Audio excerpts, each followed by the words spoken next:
இன்றைக்கி என்ன breakfast lunch பார்க்கலாம். காலைல டிஃபனுக்கு தோசை சாம்பார். இன்றைக்கி என் பையனுக்கு ஃபுல் டே ஸ்கூலு, அதனால் தயிர் சாதம் கேட்டான்.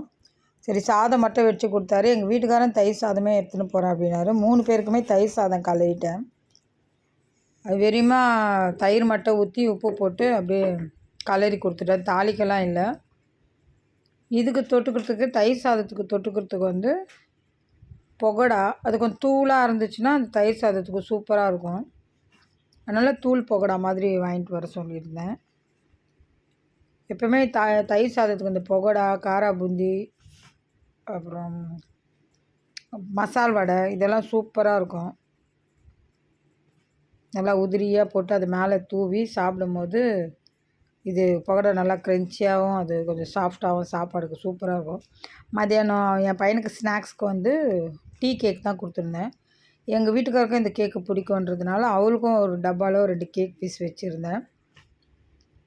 அவர் இது ரொம்ப விரும்பி சாப்பிடுவார். நான்லாம் ப்ளம் கேக் தான் சாப்பிடுவேன். இன்றைக்கி இதுதான் பிரேக்ஃபாஸ்ட் லஞ்சு. வாங்க சாப்பிட்லாம்.